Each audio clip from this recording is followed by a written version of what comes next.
what I heard on the training session tonight, the energy in which everyone is approaching it, the level of questions, the desire to really get it right is just a wonderful thing to me. I get very excited about that. Anytime we have an opportunity to ascend, to grow, to get to a higher level of knowledge, a higher level of wealth, a higher level of execution, it's just a beautiful thing to me. And I just want to provide that compliment that I was sitting back and smiling, listening to the questions, listening to the answers, listening to the conversations. So I tell you what I'd like to do, since at this point it seems that we have a pretty intimate group of people and people that we've spoken to specifically about some of these issues and our mindset as well as our trading. I'd like to open it up and see if there's anything in particular that either CC or Jamila, if you're interested in knowing, interested in finding more about, interested in discussing to a greater depth. I always have material, but I do want to open it up first and see if there's something that we could discuss in this intimate setting that would benefit either one of you. So Ms. Ramsey, Ms. Franklin, excuse me, anything?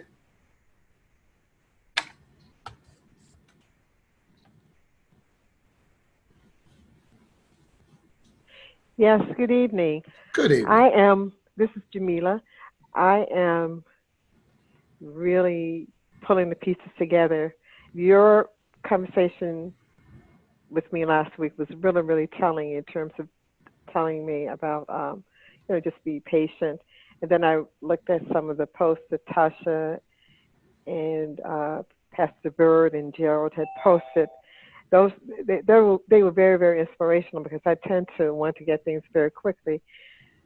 So, and there were some of the moving pieces for me. The MetaTrader 4, I haven't started trading because I really want to understand all the things in the academy first before I started trading. I was really at first anxious about getting in there and swipe trading, but I didn't know all of the terminology. The JFAX broker company, the MetaTrader 4, these are the things I guess I can look at later on, even though I've set up a JFAX account. So I haven't really experienced any of those. So if you can go more into the purpose of MetaTrader 4 and then the JFAX account. Is JFAX connected to IML Academy? I was told that it wasn't, so I don't think that it is. Okay. So this is an example. First of all, it's a very good question, Jamila. So I want you to think about it from this analogy that I've used a few times, and I don't recall whether or not you were on the call when I used it before. And that is that I like to have fresh food, and so I shop almost every other day in terms of going to the market, the supermarket. The Publix is my favorite store to buy vegetables. And so anytime I go to buy vegetables, it's a very easy process. I walk in, I get the vegetables I want, I pay for it, and I'm out into the parking lot. So this is something that we take for granted, but there's a lot of infrastructure behind the scenes, because what's really happening is there is a transaction that is taking place, Jamila, between me, the vegetable demander or vegetable desirer, and the vegetable farmer. And it's a very easy process because it would be difficult for me to find the perfect farmer to give me the perfect vegetable. It would be difficult for that farmer to time his harvest and time his packaging of the vegetables so that it matches when I'm in desire of making a salad.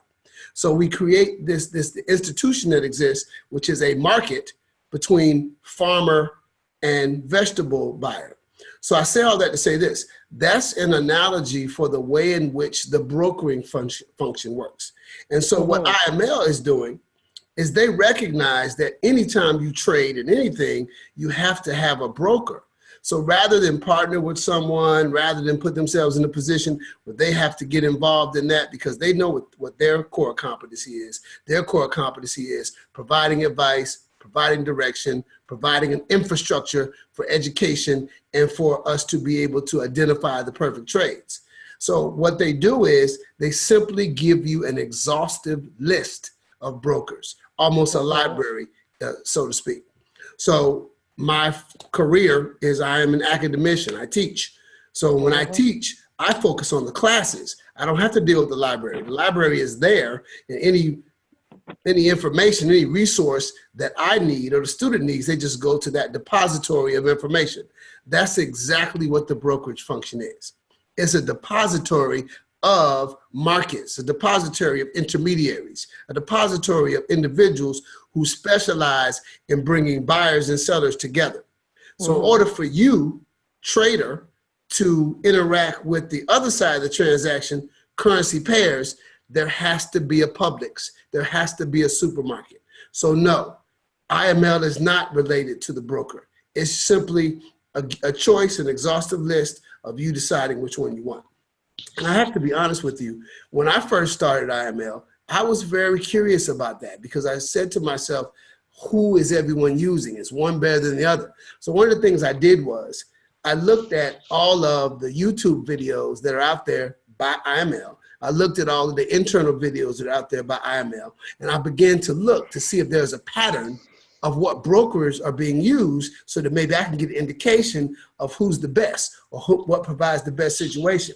And the answer to that question, Jamila, is it really doesn't matter. I saw everyone using everything. So the brokerage choice is something that you have to do, but there's no decision that needs to be made. Anything on that list, back to my library example, they wouldn't have a resource in the library unless it was something that would be of benefit. Same thing with the brokerage library, the brokerage depository. Any broker that you pick is going to do the job because literally all they're doing is providing that building, providing that market for the farmer to drop their vegetables off and me to go in and buy the vegetables that I want. So does that answer your question, Jamila? Yes, it does. Excellent, excellent. Okay, so thank you for asking that. Anything else? Yeah, I had asked a question about the MetaTrader 4. Can you talk a little bit louder for me, No, Jamila? I had also asked about MetaTrader 4. I understand it. I think I understand it. I've not started trading. So this is all theoretical for me in terms of the financial part. I'm really now in the educational part. Okay. So, but once I start trading, I would really like to have a firm understanding of MetaTrader 4. Okay. Listen to me. I want to go somewhere. I want to travel to a particular location I've never been in. I could use the navigation that's built into my car. I could use the navigation that's on my cell phone called Scout. I could use the navigation that is created by Google. I could print out a map to show me where I'm going. I could even ask someone for directions. So those 5 examples are synonymous to the products that IML is giving you to be able to decide the best way for you to get to your trading destination. But guess what? Whichever one you choose, Jamila, you've got to get in your vehicle. Your vehicle is what you're going to use to get from the place, no matter which product you use of navigation. MetaTrader 4 is just the vehicle. It is not a product that is going to tell you what to trade in. It is the vehicle that you're going to use to do the trading. Does that make sense? Okay. Yes. Excellent. Great question. Anybody else have any questions or comments? Okay. Oh, so this is Tasha. Hi, Tasha. Just this one of the comments about JFX as far as being a broker. And I'm glad you clarified that because that was a great analogy. Because that's just one of the brokers that we can't use right now anymore. They're not accepting any new customers. Okay. So, you know, I know that's one that most people recommend. And that's why I just wanted to say that was a great analogy on brokers. So we don't want to get caught up on everybody has to use this broker. Right. You know, so I just wanted to put that out there because, you know, I was sitting with a new partner not too long ago. And so that is a brokerage that we can't use because they're not accepting new clients right now. Okay. So I just wanted to put that out there and let that be known. Thank you for that. And that actually reminds me of a further analogy. Tomorrow in my county, it's the first day of school. And there's a middle school right around the corner from me. And there's a Shell station right across the street. So if you go to that Shell station anytime between 3:30 and 5:30, there's a sign on this door that says only 4 students at a time. So they recognize that if all those students come out of that there and go into that store at any one time, it's unmanageable. So 4 is their limit. Now, as a Shell user, when I get to that Shell and I see that there's so many students in there and they're already at their capacity, guess what I can do? I can drive 2 blocks down the road and go to another Shell. Or I can drive 6 blocks down the road and get to another Shell. So it's not that that Shell is better. It's just that the proximity of that Shell to all of those middle school students is close, therefore it's at capacity. At the end of the day, anything I want to buy, any gas I need to get, I can get it at another Shell. So it's the same exact thing with what Tasha just described. This is not a brokerage that's better. It's just a brokerage that we all tended to use. And when one person sees someone else using it, then they say, okay, well, I'm gonna use that one because that's what they're using. And so it just gets to the capacity. So there are more than 4 students in that brokerage store at a time. Thank you for that, Tasha. Any other questions or comments? Yes, this is Jamila again. I know that JFAX is in London. Are there any brokerage houses that are US based? I'll be honest with you, Jamila. I don't follow it like that because I recognize how unimportant it is. Because I know that, yes, I prefer Publix, but same analogy. Where I live, there are 4 Publixes within a 4-mile radius. So it just doesn't matter which, there's one that's closer, but it just doesn't matter which one I go to. So I personally don't have the information on the brokers because it's just a non-issue. You just need a broker, not a particular broker. So just to clarify as well, Jamila, when you get ready to go into your MetaTrader 4, and it's going to ask, do you have it'll ask you in the account setting, do you have a broker? It's a whole plethora of brokers. And like Dr. Bythewood said, it's basically going to be dependent upon your preference. You know, there are a couple that we could recommend, and you know, we could do that offline, that you'll be able to have access to. Primarily, they all function. They have the same functionality. Just to help you understand how JFAX came to the table. We were using that a lot. They were very cryptocurrency friendly. Okay. And that was one of the reasons why we initially recommended them, because they had about 16 cryptocurrency that we were able to take advantage of. So it really just depends on what you know what your threshold is. You know, you have the E-Trades, you have those. So those are also available too for that. It just depends on what your preference is. Thank you for saying, I'm sorry. What did you say, Jamila? No, I was saying thank you. Thank you for saying that, Mr. Rogers. And let me add something else. The decision within the IML platform doesn't matter. The decision out in the world does, because brokerages, they actually all do the same thing. And for the most part, their functionality is the same. But the pricing can sometimes be drastically different. And in financial seminars over the years, that's one of those things that I speak about, that we just take that for granted and we pick a broker and we never ask them what the price is. I was in Walmart not too long ago, and there was a product I wanted and there was no price tag on it. So what did I do? I took it to the cash register and said, can you do a price check? Price check on this item number, blah, blah, blah, blah, blah. I was not going to walk out of Walmart without a price. Well, for whatever reason, when it comes to items like brokerage, we don't ask. We just pick the brokerage and then they take whatever fees out of our profits. But that doesn't work within IML because, again, this is a functionality, it's a framework, it's a platform that already exists. But again, if you do any investing in any other markets outside of IML, then you should ask that question.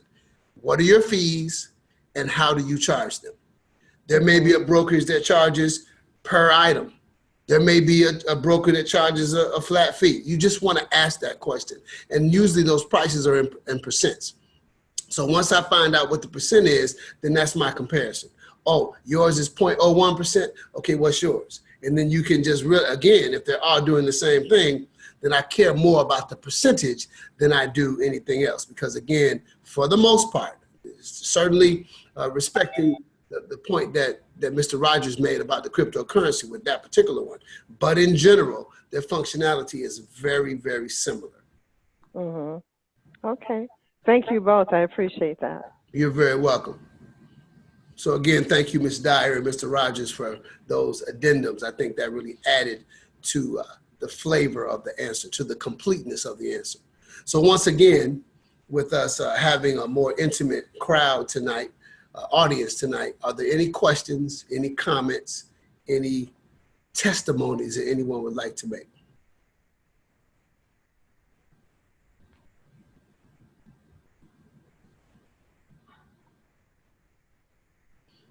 So what I'd like to do this evening is speak a little bit about some of the concepts that we were talking about in the trading tonight. And I probably, you know, we learn by repetition. So I probably will address this again at a later time, but I definitely would like to address it now. And I meant what I said. I'd like to take advantage of this. So if while I'm speaking, something comes to your mind and you have a question and it's downloaded, just stop me, unmute and ask, put it in the chat, whatever. But I want to basically talk about the oscillators. Now, I remember some years ago when I was in my 20s, a few short years ago, a pastor said to me that God does not send us messages. He only sends us confirmation. So anything that anyone gives you that is of spirit, you knew that, you felt that, you wondered that, you pondered that, it's confirmation. Okay, yes, I was thinking that, and now this message makes me know it's true.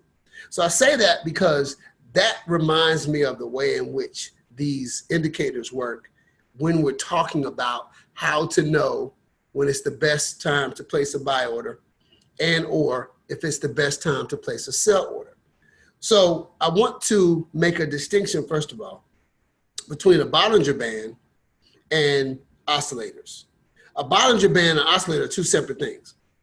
A Bollinger Band is a mechanism that is used to determine what the price and volatility is over time so you can figure out the best way to enter and exit. So a Bollinger Band, basically, that's most situations like this, named after the person who discovered it, John Bollinger.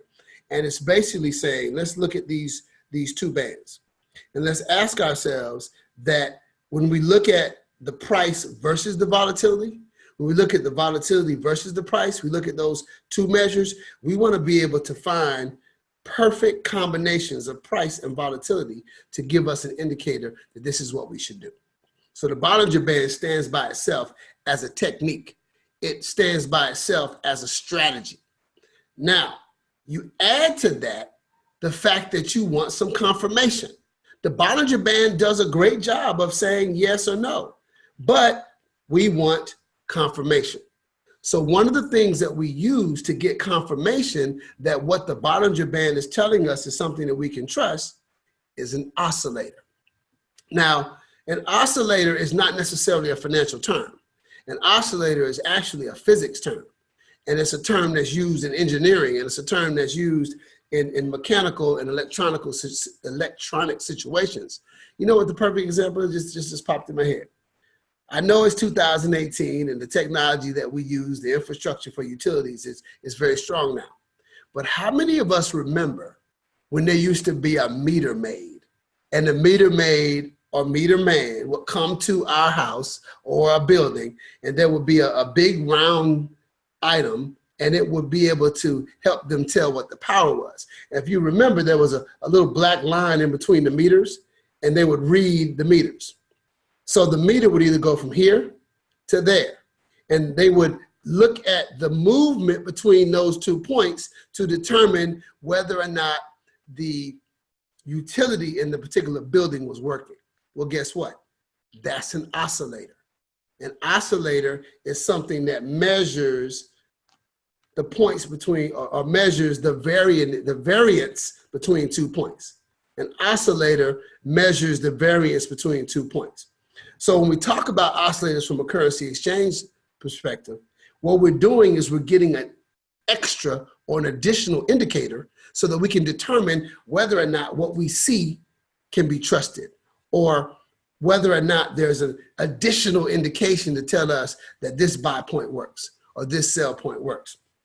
And one of the analogies that pops in my mind when talking about this is average. We all know what an average is, but there are different ways to calculate an average. You can find a simple average where you add it up and divide by the number of items. You can have a weighted average where you take each item and you weigh it by how many of, or the potency of it is and whatever it is you're measuring. There's an arithmetic mean or arithmetic average where you do it mathematically based on a continuous slope. So I don't have to get into the math. I'm just making the point that there are different ways to measure averages. Well, this is the same thing. An oscillator is measuring the distance between 2 points, where those points are normally price points or movement points on the currency pair. So there are different types of oscillators that we can use to determine, and just like the different types of averages, they're calculated differently. So let me talk about the top 4 oscillators so that we just kind of get a feel for what we're looking at. So first you've got the RSI. I have to start with that because this is one that we speak to a lot. The relative strength indicator. Of course, Pastor Bird has given us that app, which allows us to be able to get a little bit more information and to get signals on when the RSI will tell us whether something's oversold and overbought. And by the way, let me say this. In my example about the meter, we're going from one end to the other. So it doesn't really matter what's happening in the middle. It matters the distance between this end and this end. Well, you can think of these 2 ends as being oversought, overbought, and oversold. That's what we're looking for. That's the confirmation we're looking for. Because if it's overbought, then that's an indication we need to get into the market in a particular place. If it's oversold, that's an indication that we need to get into the market with the opposite transaction. So basically, I'm saying that to say this. These different ways of looking at the way in which the return patterns oscillate are just different calculations that are telling me the same thing. So with the RSI, the relative strength index, you're basically looking at the gains and losses of the currency pairs, meaning the currency pair moves up compared to one, or the currency pair moves down compared to one, just depending on which one's in the numerator. But you're basically looking at the gains and losses versus the current price. Relative strength index. How strong, or how, let me back up. A good way to look at these 4 indicators is this word, momentum. Momentum. If you've ever watched a game, you know that you can feel when the tide is changing. You can tell when the momentum is shifting. And at a certain point in tonight's training, remember when we were looking at that curve, and Pastor Bird said, let's let it go down a little bit more before we put our buy order in, because we see the momentum's about to shift, but let's try to get it at the right spot. So basically, the relative strength index is saying, let's look at the gains and losses versus the current price. What is the relative strength of what's happening now compared to the gains and losses of the past? So that's the RSI. Another type of oscillator is the stochastic. The stochastic. Stochastic is just a Greek word that means to aim at, or it means to put your mark. There are some people, some languages where when the archers take the bow and arrow and they shoot at the target, there's some languages that use the word stochastic to describe those targets. So that's the same thing statistically. What we're saying is there's not a pattern going on. It's random. So when you look at something stochastically, you're asking the question where you try to make get a pattern out of the randomness. So basically what you're doing with a stochastic is you're doing this. You're looking at the price point right now. You're looking at the pip movement of the particular currency range, but you're comparing it to what the price range has been. So price versus price range. So again, all four of these oscillators I'm going to talk about all are telling you the same thing. They're just using slightly different calculations to determine what's going on. So I got stochastic, I have RSI. Then the third one is the MACD, or the moving average convergence or divergence. Now, if you think about it, without actually using this term, we kind of talk about that every training, because every training we're looking at the way in which the currency pairs are moving compared to the moving average. A couple of talk with the finance doctors ago, I used the example of a free throw percentage, someone who was shooting a 92% free throw average. And I made the point that 92% free throw average in itself, by itself, it says something. It speaks to how well this person is shooting a free throw, but it doesn't speak to momentum unless you go deeper. And I use the analogy, what if that person was shooting 99% prior to that and their average was going down, which is an indicator that they've been missing free throws.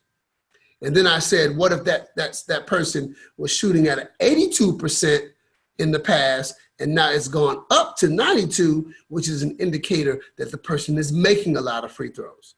So yes, it's a sports analogy, but it really does fit with currency pairs because it speaks to the momentum. I went from 99 to 92.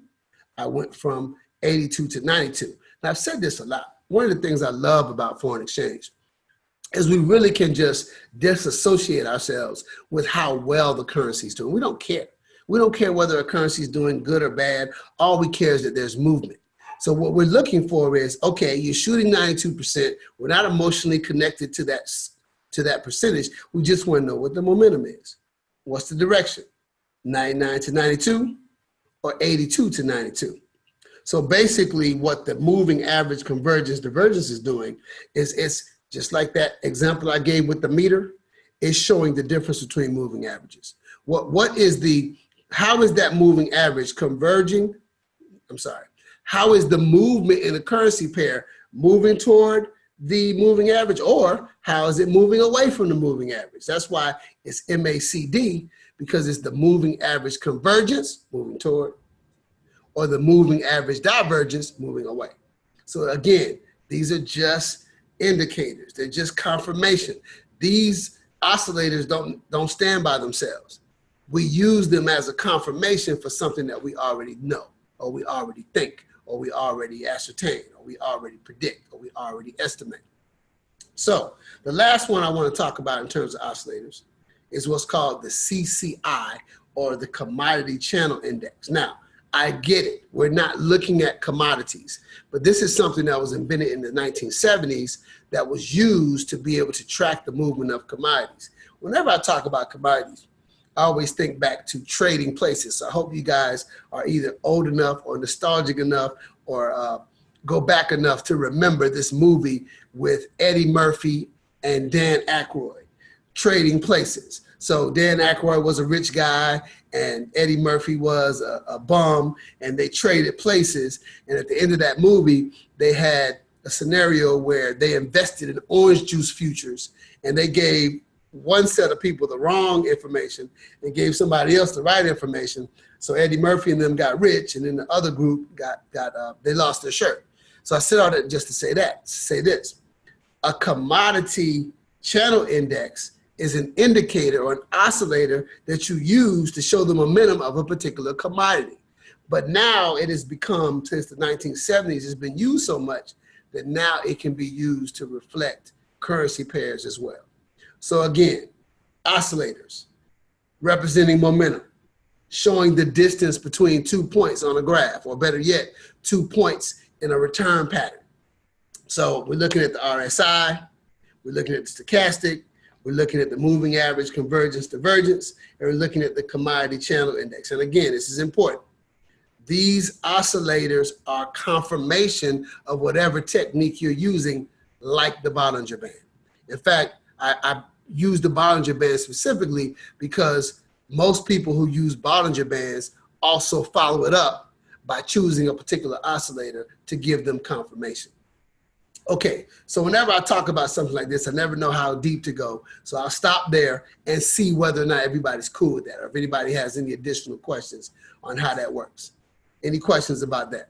So Dr. Bythewood, just for clarity's sake, the particular oscillators will be utilized as confirmations depending upon what particular strategy that we've taken advantage of, whether it's the yum-yum strategy.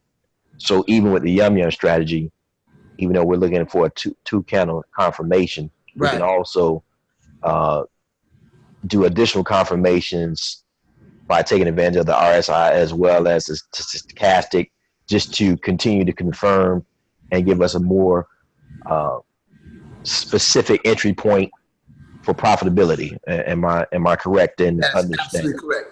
And in you explaining that so well, it made me think of another analogy. We all seek to have mates.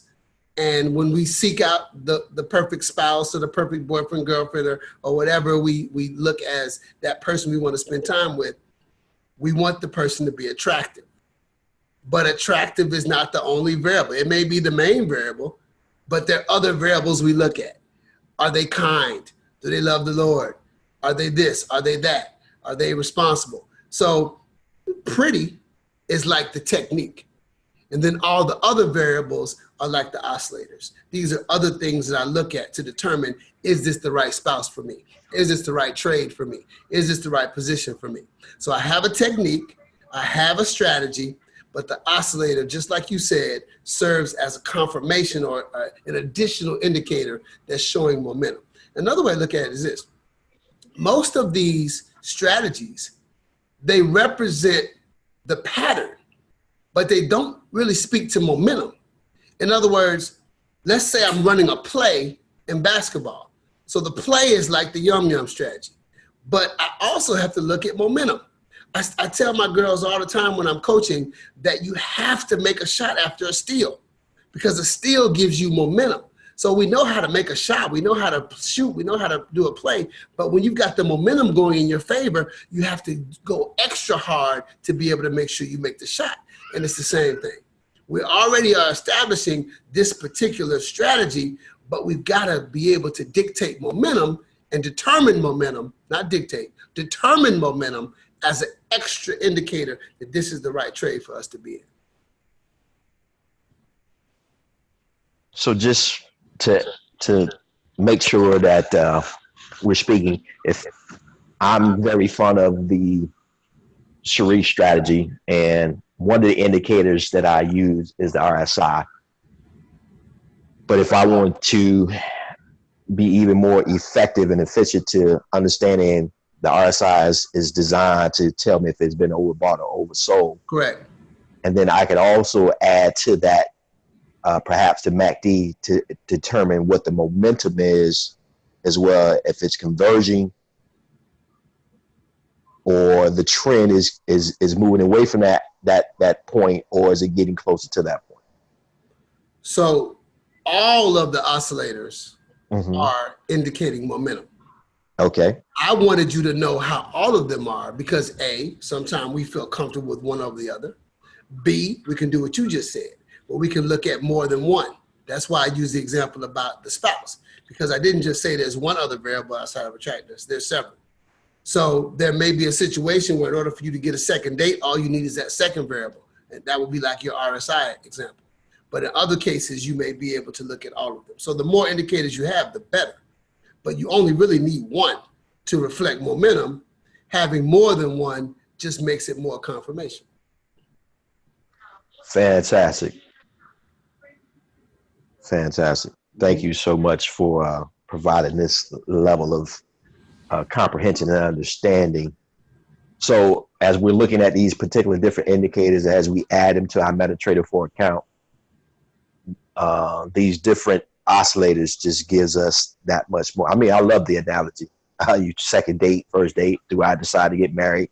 This is my checklist. And this is going to continually confirm whether or not this particular currency pair is going to be beneficial, whether it's a buy or sell based on the oscillators that I'm using. Correct. Correct. And back to the second day, third day thing. When we're doing this with a particular currency pair and it's our first time doing it, we may not need all of them. But as we continue to look at that pair and we begin to get more and more indicators, just like CC Ramsey said, I'm getting better at being able to identify it. So you can identify it better and better as you have more dates with this particular currency pair. So I don't need to have all 6 of them on the first date. But as time goes on, the more indicators I have, the better I am to be able to determine, yes, this is what I'm looking at. And here's a follow-up to the follow-up.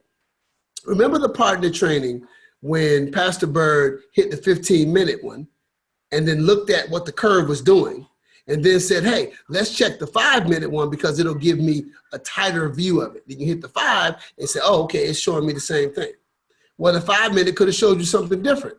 So literally, there are so many different levels of being able to get confirmation that, again, I speak to the fact that we only need one, but the more we have, the better. And the longer we look at a particular currency pair, then the more we'll be able to use different indicators. Now, here's something that happens sometimes.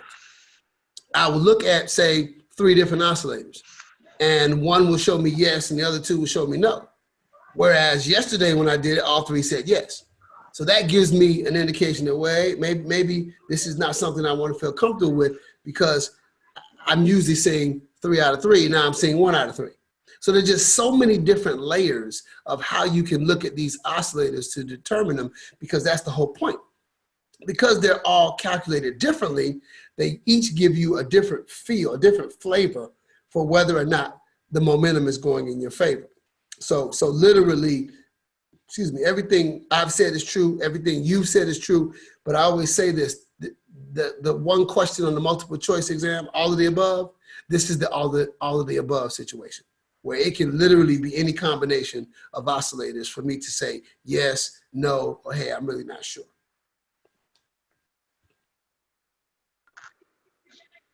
Got it.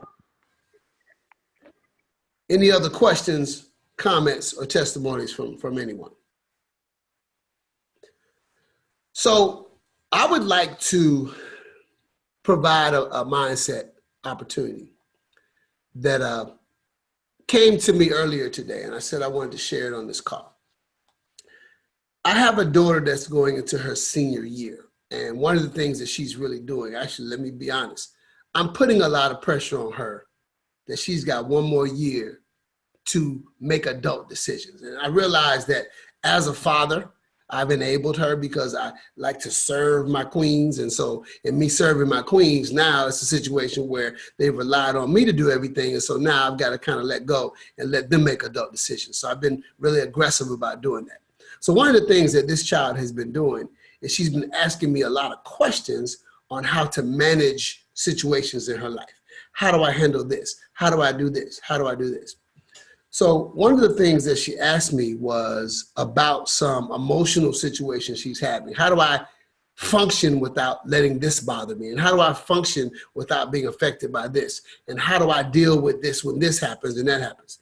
So one of the things I said to her is that we need to make a distinction between 2 types of mindsets when something happens that may cause us some type of emotional strain.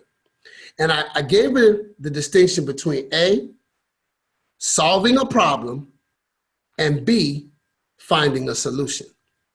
A, solving a problem, and B, finding a solution.